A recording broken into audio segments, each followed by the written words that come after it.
Farmer, l'acteur cachait de sombres secrets. Je crois qu'à cette époque, il buvait beaucoup. C'était une véritable addiction. Le 1er juillet 1991, Michael London meurt. Voici le dossier médical de Michael London, qui indique qu'il est mort d'un cancer du pancréas. L'âge moyen de diagnostic de cette maladie est de 71 ans.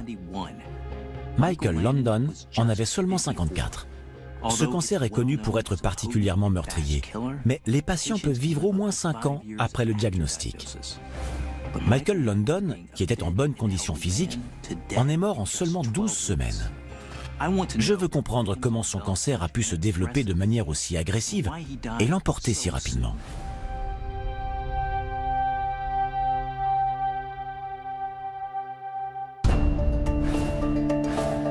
Le docteur Michael Hunter est un médecin légiste de renommée mondiale. Depuis 20 ans, il a pratiqué des milliers d'autopsies. Il dirige désormais le service de médecine légale de l'une des plus grandes villes des États-Unis et travaille en étroite collaboration avec les forces de l'ordre dans le cadre d'enquêtes sur des morts suspectes.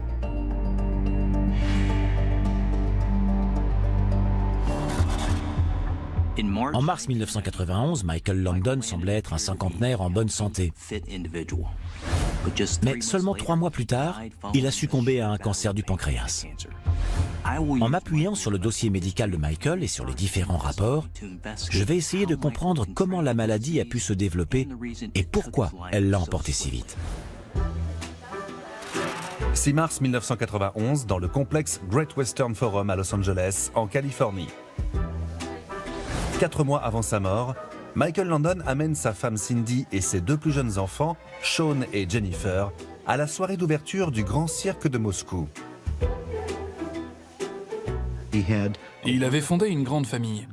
Il avait 9 enfants et il aimait passer du temps avec les 2 plus jeunes, qui étaient âgés de 7 et 4 ans.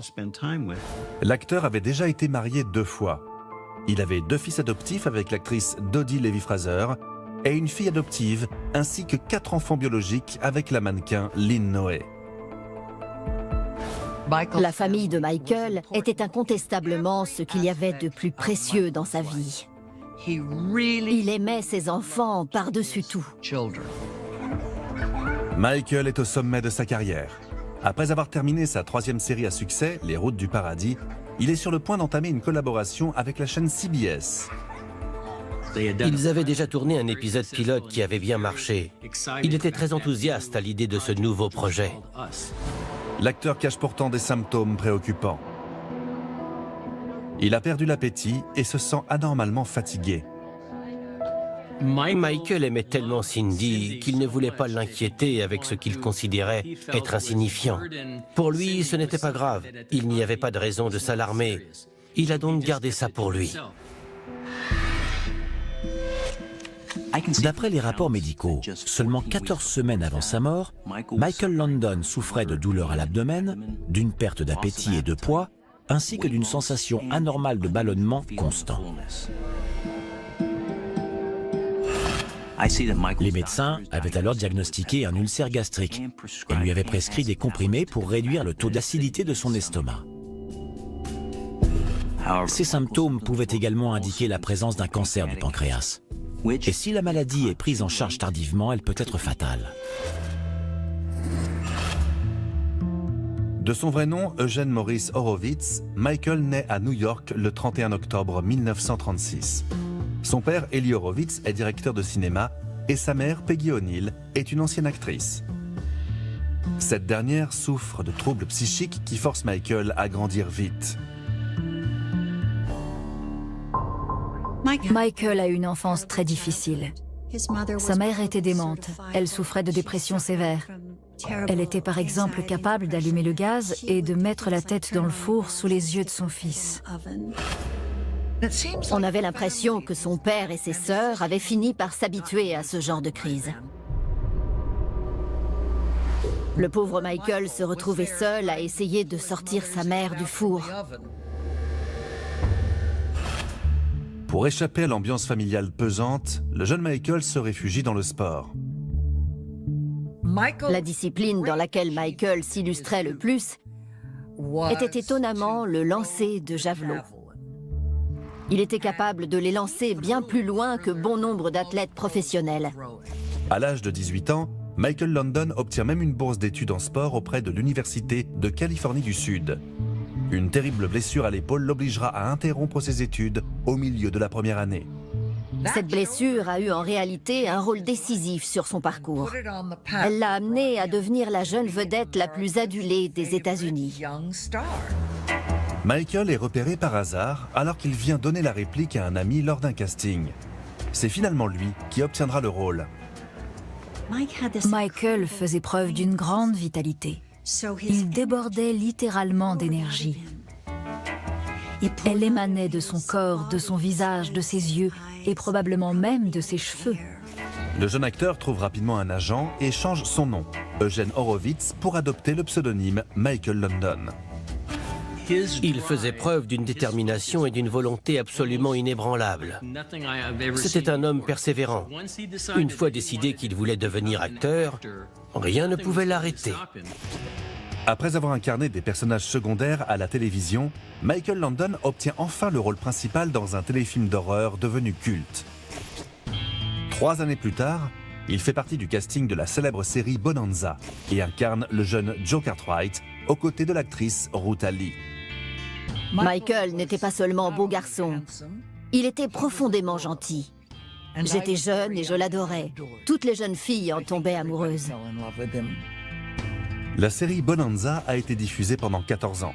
Michael London y a incarné le personnage le plus populaire de toute l'histoire de la télévision américaine. Pour Michael, on peut dire que Bonanza a été une véritable aubaine. Cela a changé sa vie. Grâce à ce programme, il est devenu une immense star. Pendant le tournage de la série, une tragédie frappe Michael London et vient bouleverser le cours de sa carrière. Cheryl, sa fille adoptive, est victime d'un accident de voiture.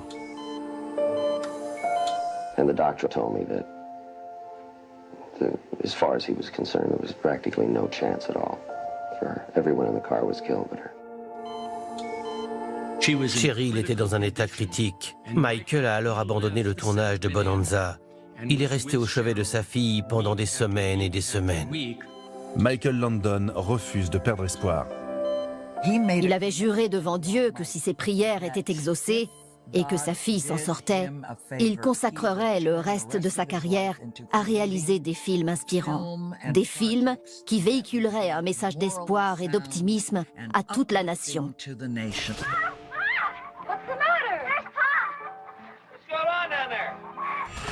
Cheryl a finalement survécu et Michael London s'est alors lancé dans la création des séries cultes Les Routes du Paradis et La Petite Maison dans la Prairie. Si vous aimez La Petite Maison dans la Prairie, alors vous aimez le travail réalisé par Michael. C'était son œuvre. Il a réalisé cette série de telle sorte qu'elle ressemble exactement à la vision qu'il avait des choses.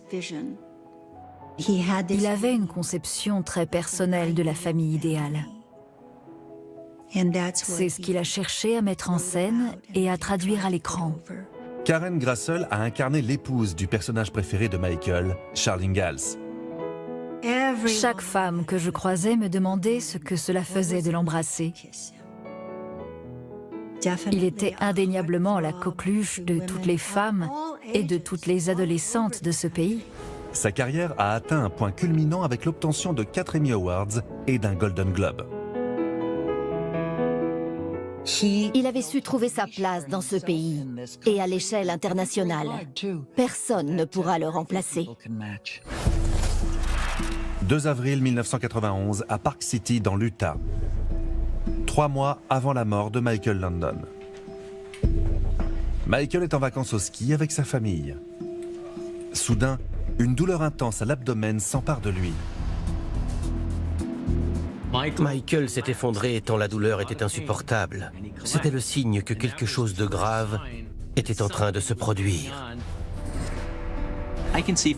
Michael London a cru que la douleur était due à des reflux gastriques, mais une sensation de brûlure aussi vive peut également être le symptôme d'un cancer du pancréas. Le pancréas est un petit organe situé derrière l'estomac. Il sécrète des sucs digestifs et des hormones qui permettent de transformer la nourriture et de réduire la glycémie.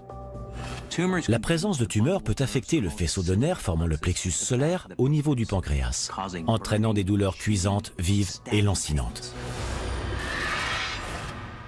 4 avril 1991, au centre médical Cedars-Sinai à Los Angeles, en Californie. Michael Landon a été rapatrié pour passer une série d'examens. Les résultats tombent comme une sentence. Les scanners ont révélé la présence d'une tumeur de la taille d'une balle de baseball sur le pancréas de Michael Landon. Cela représente une masse énorme pour un organe qui fait environ une quinzaine de centimètres. Une biopsie a confirmé que la tumeur était cancéreuse. Le cancer du pancréas se développe généralement à partir des cellules qui sécrètent les sucs digestifs. Ces cellules se divisent et se multiplient de manière incontrôlable. La tumeur de Michael appuyait sur son estomac. C'est cette pression qui lui causait des douleurs dans l'abdomen. Cela explique aussi sa perte d'appétit. Lorsque Michael a appris qu'il était atteint d'un cancer, il s'est jeté au sol et il a commencé à faire une série de pompes. Il criait « Regardez comme je suis costaud, je vaincrai ce monstre, je le vaincrai ». Plus de 80% des cancers du pancréas surviennent entre l'âge de 60 et 80 ans. Michael était un jeune cinquantenaire en bonne condition physique, puisqu'il faisait 2 heures de sport par jour. Comment se fait-il qu'il ait été frappé si jeune? Il faut s'intéresser aux potentiels facteurs déclenchants. Michael Landon avait visiblement une habitude qui l'a exposé à un risque élevé d'endommager son pancréas: l'alcool. À l'âge de 24 ans, Michael Landon commence à boire abondamment avec les autres acteurs de Bonanza. Il m'avait confié qu'il buvait beaucoup sur le tournage de Bonanza. Il buvait du matin au soir, je trouvais ça terrifiant. Il était jeune. Il évoluait au milieu d'un cercle d'hommes mûrs où tout le monde buvait beaucoup. Je pense que d'une certaine manière, il a voulu s'intégrer à ce cercle, montrer qu'il faisait partie du club. En 1960, les excès de Michael Landon deviennent problématiques et causent un esclandre à bord d'un vol vers Los Angeles. Michael s'est écroulé par terre et la pauvre hôtesse de l'air a cru qu'il s'agissait d'une crise d'épilepsie ou d'une convulsion. De toute évidence, cet épisode aurait dû tirer la sonnette d'alarme sur son état. Les convulsions sont généralement associées à l'épilepsie, qui résulte d'une activité électrique anormale du cerveau. Selon les rapports, Michael Landon n'était pas épileptique. Il n'a même jamais souffert d'autres crises au cours de sa vie. À mon avis, les convulsions de Michael ont été provoquées par une consommation excessive d'alcool, associée à une grande fatigue. La combinaison de ces deux facteurs peut faire dangereusement chuter la glycémie. Au début, Michael Landon a réussi à contrôler sa consommation d'alcool. Mais dans les années 70, lorsqu'il est devenu le réalisateur et l'acteur vedette de La Petite Maison dans la Prairie, ses habitudes ont dégénéré. Il gardait toujours à portée de main une tasse contenant un fond de vodka. Les enfants ne pouvaient pas deviner que la tasse contenait de l'alcool. L'assistant de Michael, en revanche, savait toujours quand venir lui remettre une petite dose. C'était comme ça, matin, midi et soir. À long terme, la consommation d'alcool libère des substances toxiques dans le pancréas. Cela entraîne une inflammation appelée pancréatite chronique. Les personnes atteintes de cette infection risquent davantage d'avoir un cancer du pancréas. Par ailleurs, la consommation de spiritueux comme la vodka ou le whisky abîme bien plus le pancréas que d'autres types d'alcool. Des études ont montré que plus de 3 verres d'alcool fort par jour augmentent les probabilités de développer un cancer du pancréas de 30%.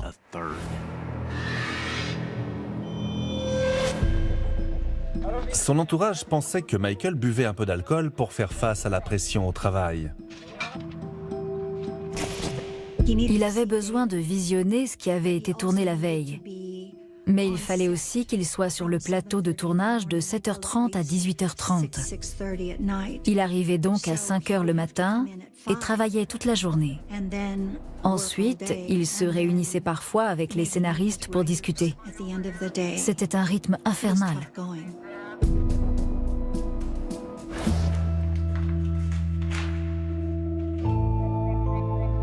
Pour surmonter cette pression que lui impose sa carrière, l'acteur se réfugie dans l'alcoolisme. Michael l'a reconnu publiquement. Il buvait trop d'alcool. Après avoir épousé sa troisième femme, Cindy Clerico, Michael Landon fait plus attention à sa santé. Je ne pense pas qu'il se soit montré imprudent avec son corps. Il faisait très attention à son apparence. Il s'efforçait de faire du sport au moins 3 fois par semaine. Il prenait soin de son corps. C'était sa vitrine. Michael Landon a énormément bu au cours de sa vie. Toutefois, sur les 10 années qui ont précédé sa mort, il avait freiné sa consommation. L'alcool a peut-être joué un rôle dans le développement de son cancer. Mais c'est sans compter sur une autre addiction meurtrière qui favorise la croissance rapide des cellules cancéreuses dans l'organisme, le tabac. La cigarette est un facteur de risque avéré dans la survenue du cancer du pancréas. On considère qu'elle double les probabilités de développer la maladie. Des études ont conclu qu'un cancer du pancréas sur 3 est directement lié au tabac. Dès que quelqu'un allumait une cigarette, Michael ne pouvait pas s'empêcher de demander s'il pouvait en prendre une bouffée. C'était une véritable addiction. Une cigarette contient plus de 60 substances cancérogènes. Les plus nocives, la nicotine et les nitrosamines, causent des dommages moléculaires dans le pancréas. Cela génère des mutations génétiques, des inflammations et des fibroses. Des recherches ont prouvé que les cellules inflammatoires présentes dans le pancréas libèrent de la cytokine et de la chimiokine. Ces protéines stimulent la croissance des cellules cancéreuses. Tous ses proches ont essayé de le convaincre d'arrêter de fumer. Mais aucun n'y est parvenu avant que le diagnostic de son cancer ne tombe. Des études scientifiques ont démontré que les dégâts causés par le tabac sur le pancréas ne sont pas irrémédiables si l'on arrête de fumer. En 10 ans, les risques d'être atteint d'un cancer diminuent considérablement. Si Michael Landon avait arrêté de fumer plus tôt, il ne serait peut-être pas tombé malade. Outre la présence de ces facteurs de risque ayant sûrement favorisé l'apparition du cancer de Michael Landon, comment expliquer son décès prématuré alors qu'un mois auparavant, il ne présentait aucun symptôme? 5 avril 1991, dans la maison de Michael Landon à Malibu, en Californie. Michael reçoit un appel de ses médecins qui lui communiquent les résultats de ses récents examens. Il existe 2 types de tumeurs du pancréas. Les tumeurs endocrines, qui peuvent souvent être traitées, et les tumeurs exocrines, qui sont extrêmement agressives. Le dossier médical de Michael Landon indique qu'il était atteint de la forme la plus meurtrière de la maladie. Les tumeurs exocrines se développent à partir des cellules situées dans le canal pancréatique. Elles ne sont opérables qu'à condition de ne pas s'être propagées jusqu'au pancréas. Dans le cas de Michael Landon, la tumeur avait atteint les vaisseaux sanguins et les tissus autour du pancréas. Cela signifie qu'il ne pouvait pas subir d'opération. Sans possibilité de chirurgie, l'espérance de vie est en moyenne de 6 à 11 mois. Michael m'a téléphoné à mon bureau et il m'a dit « Bruce, j'ai une mauvaise nouvelle. On vient de me diagnostiquer un cancer du pancréas. C'est très sérieux. » Il ne voulait pas que cela filtre à travers la presse à scandale. Et il m'a demandé de convoquer rapidement une conférence de presse à Malibu. Il voulait annoncer en personne à ses fans qu'il avait un cancer. 8 avril 1991, 3 jours après le diagnostic. Michael Landon annonce sa maladie aux médias et exprime sa volonté de se battre. Chemotherapy is a guess, one way or the other. But I'll be starting it this week. Will you be hospitalized? As soon as I finish running the LA Marathon, I thought I'd wait until I got that out of the way. Pendant la conférence de presse, Michael est resté fidèle à lui-même. Il n'était ni triste ni accablé. Au contraire, il s'est montré très extraverti. Il était tellement charismatique. Il a fait preuve de sagesse. Il a accepté le fait que, compte tenu de sa notoriété et de la vie qu'il avait menée, il devait faire face. Il devait partager la nouvelle avec le public et l'inclure dans cette épreuve. 18 avril 1991, au centre médical Cedars-Sinai. 2 semaines après l'établissement du diagnostic, Michael Landon effectue sa première séance de chimiothérapie. Les possibilités de traitement contre les tumeurs exocrines du cancer du pancréas restent encore très limitées aujourd'hui. En 1991, le seul espoir de prolonger la vie de Michael Landon était de suivre un protocole très strict de chimiothérapie. Le traitement mis en place utilisait du fluorouracil, ou 5-FU. Ce médicament est un agent cytotoxique qui vise à empêcher la croissance et la multiplication des cellules cancéreuses.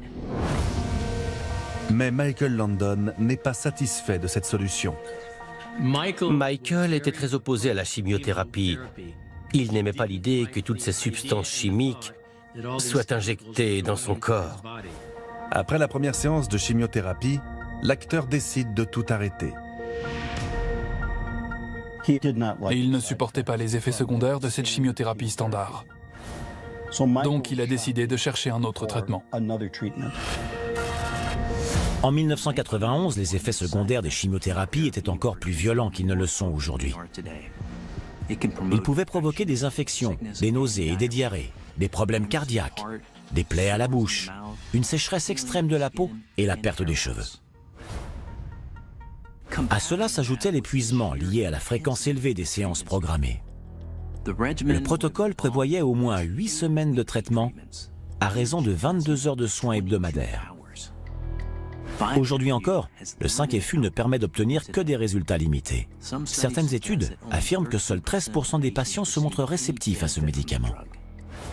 Néanmoins, en décidant d'arrêter sa chimiothérapie, Michael Landon s'exposait à un risque. Sans aucun traitement thérapeutique, son cancer était susceptible de progresser. Michael Landon est déterminé à trouver un autre mode de traitement. Il commence alors à suivre le régime Gerson, une thérapie alternative non éprouvée contre le cancer. Michael ne rejetait aucune option. Il était prêt à essayer tout ce qu'il pouvait. Le régime Gerson consiste à ingérer jusqu'à 8 kg de fruits et de légumes par jour sous forme de jus et à supprimer la viande et les protéines de l'alimentation. Il est censé réduire le taux de toxicité présent dans les cellules de l'organisme et renforcer le système immunitaire. Un régime alimentaire riche en fruits et légumes et pauvre en viande serait plus sain. Cela suffirait à assurer les apports nutritionnels nécessaires. Toutefois, si Michael était déjà dénutri et affaibli, ce régime a certainement favorisé une perte de poids et une fatigue supplémentaire. 24 avril 1991, au centre médical Saint-Vincent à Los Angeles, en Californie. 3 semaines après la découverte de son cancer, Michael Landon passe de nouveaux examens pour évaluer la progression de la tumeur. Les scanners révèlent que, loin d'avoir diminué, la tumeur a grossi. Le régime holistique de Michael Landon a échoué à freiner la progression de son cancer. À ce moment-là, la tumeur avait doublé de volume. Son pancréas était donc incapable de produire les enzymes digestives nécessaires à la transformation des aliments et à la régulation de la glycémie. Des métastases s'étaient formées sur le foie et sur les ganglions lymphatiques autour du côlon. C'est ce qu'on appelle le stade 4 du cancer du pancréas, pour lequel l'espérance de vie ne dépasse pas 6 mois.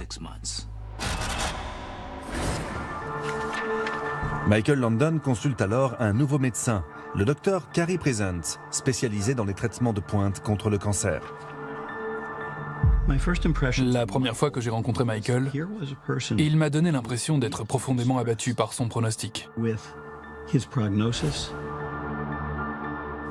Mais c'était quelqu'un de combatif.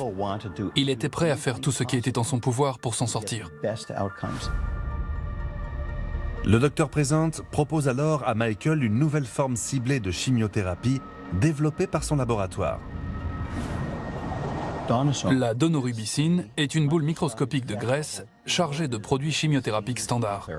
Elle s'avère moins toxique que d'autres traitements, car les tissus sains ne l'absorbent pas. Michael a accepté. Il voulait absolument essayer cette nouvelle thérapie. Le traitement n'a encore jamais été essayé sur un patient atteint d'un cancer du pancréas. Ce médicament était tout nouveau.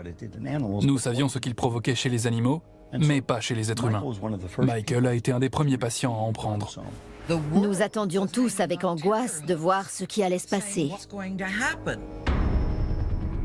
2 mois avant sa mort, le cancer de Michael London s'était propagé au-delà de son pancréas et avait atteint le foie et les ganglions lymphatiques. C'est à ce moment-là qu'il a entamé une nouvelle thérapie à base de donorubicine. Ce médicament encore mal connu aurait-il pu contribuer à son décès seulement 8 semaines plus tard? 20 mai 1991, dans la maison de Michael London à Malibu, en Californie. 6 semaines avant sa mort, l'état de l'acteur se dégrade sérieusement. Après une séance de chimiothérapie, il a commencé à ressentir des douleurs dans la poitrine et a perdu connaissance. Le dossier médical de Michael indique qu'un caillot sanguin s'était formé dans sa jambe et avait voyagé jusque dans ses poumons, entraînant des difficultés respiratoires et des douleurs dans la poitrine. C'est ce qu'on appelle une embolie pulmonaire, et cela peut être fatal. Michael est amené d'urgence à l'hôpital. Les chimiothérapies ont souvent pour effet secondaire la formation de caillots sanguins. Elles réduisent la production des protéines chargées d'empêcher l'apparition de thromboses.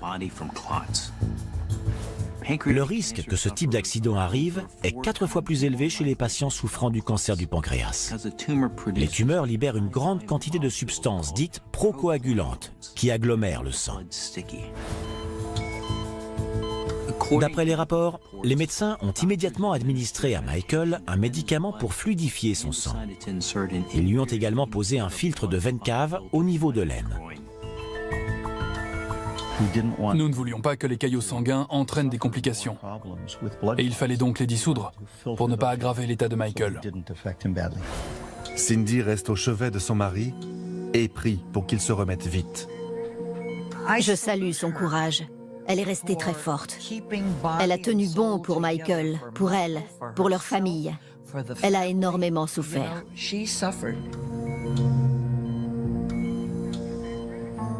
Suite à son embolie pulmonaire, Michael London a attrapé la grippe.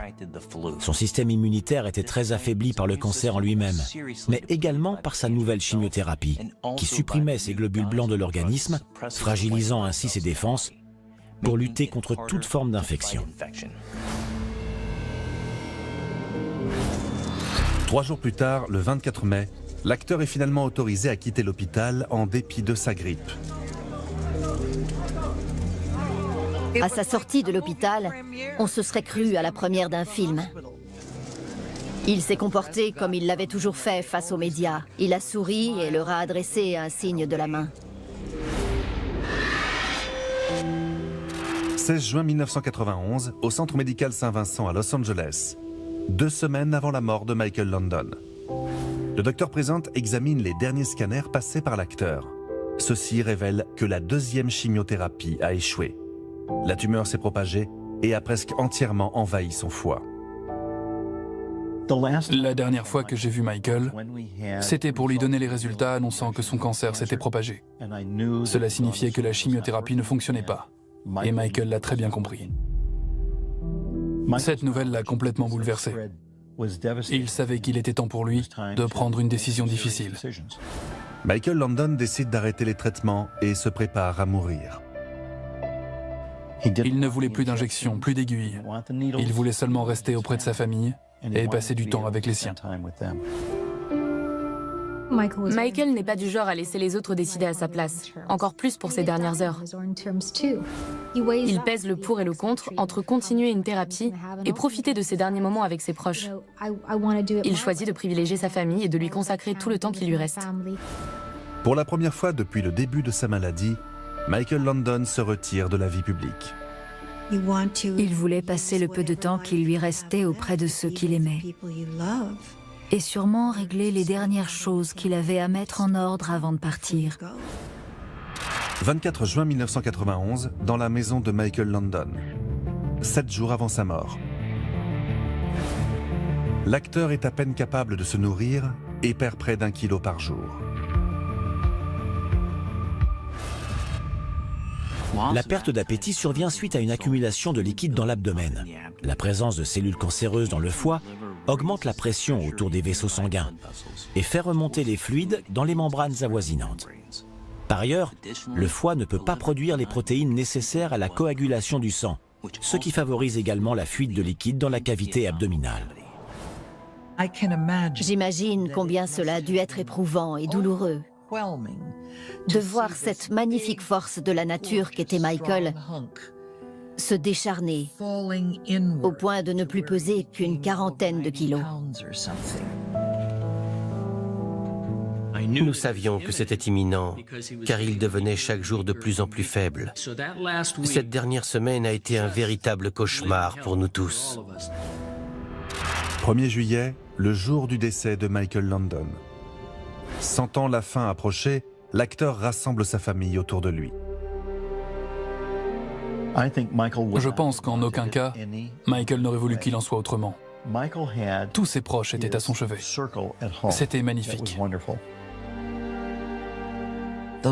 Il a pu tous les étreindre et les embrasser une dernière fois. C'était tellement important pour lui de pouvoir dire au revoir à sa famille qu'il aimait tant. Il est 13h20 lorsque Cindy, au chevet de son mari, accompagne Michael dans son dernier soupir.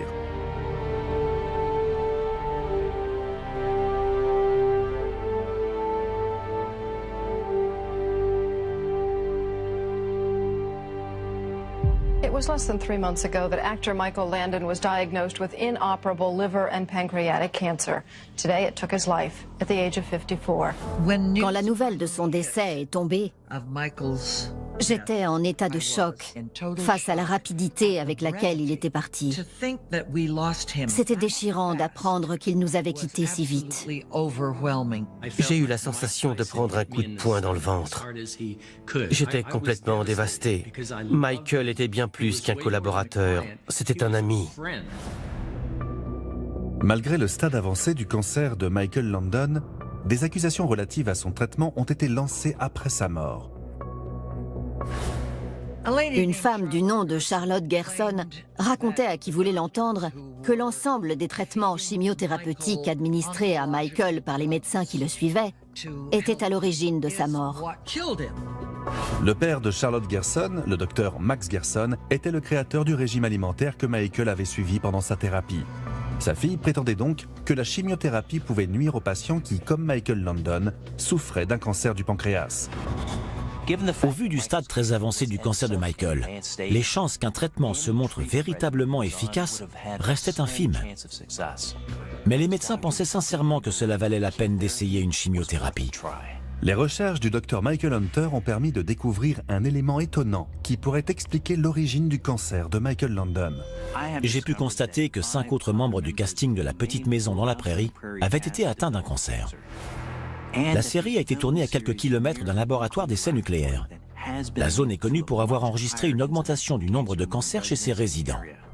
Pendant 9 ans, le tournage de La Petite Maison dans la Prairie s'est déroulé à moins de 30 km du laboratoire d'essais de Santa Susana. Cela avait pris des mois et des mois avant que l'on trouve l'emplacement idéal pour le tournage. La production avait fini par dénicher ce ranch à Simi Valley. C'était exactement ce qu'il nous fallait. Lorsque des centaines d'habitants ont commencé à être atteints de cancer, des scientifiques ont établi que le site de Santa Susana était à l'origine du pire désastre radioactif de l'histoire américaine. Des années de contamination avait fait exploser le nombre de cancers.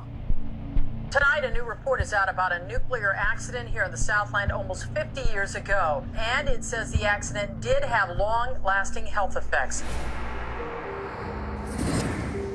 Des études ont conclu que ce site était responsable de l'apparition de 2000 cancers incurables et d'une augmentation de 60% du nombre de cancers liés aux poumons, à la vessie, aux reins, au foie, au sang, aux ganglions lymphatiques et aux tubes digestifs ainsi qu'à la thyroïde.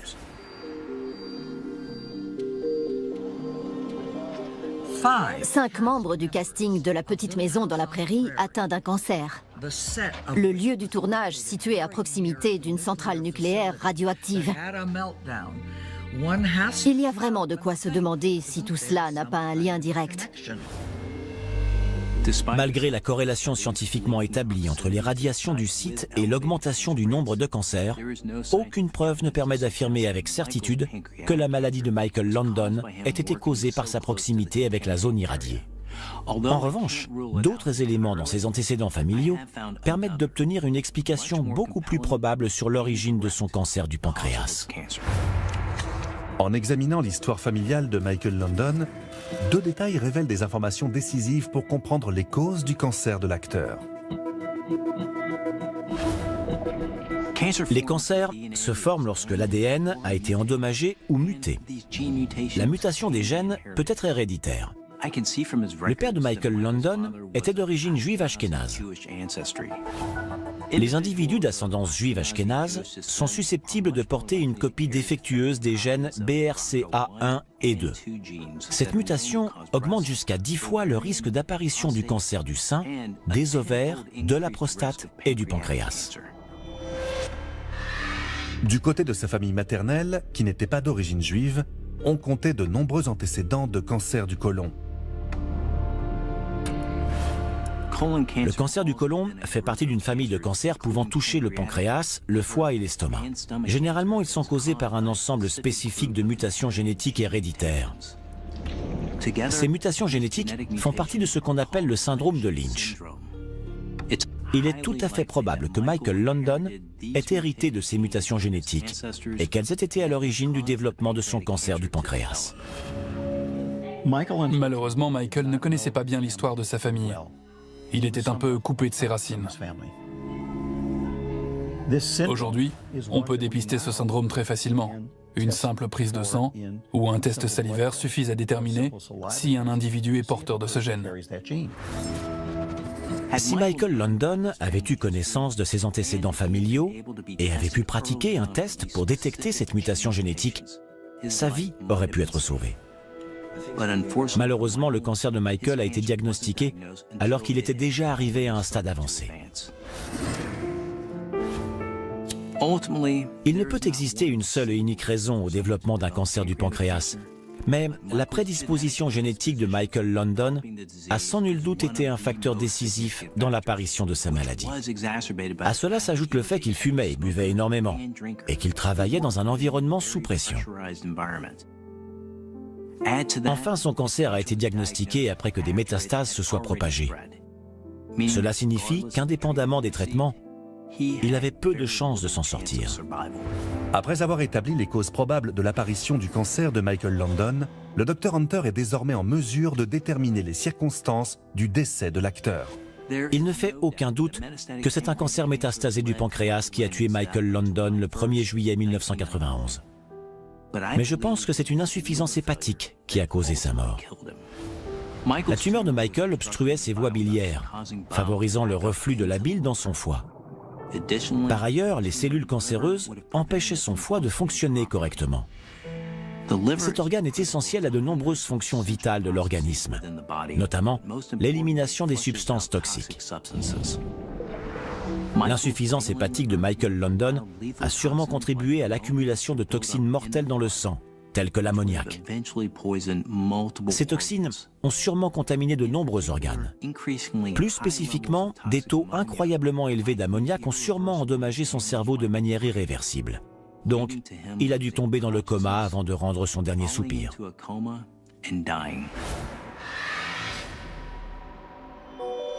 Michael London s'était battu pour surmonter son enfance difficile. Il s'était battu pour réussir sa carrière. Lorsque le plus gros combat de sa vie s'est présenté à lui, un cancer du pancréas de stade 4, il s'est battu jusqu'au bout. Le fait qu'il ait lutté avec dignité, courage et optimisme est une victoire en soi. Il nous a laissé tant de choses. Je pense à ça bien plus qu'à ce que nous avons perdu. Je pense à toute son œuvre, à tout ce qu'il nous a laissé en héritage et qui continue d'émouvoir les téléspectateurs aujourd'hui.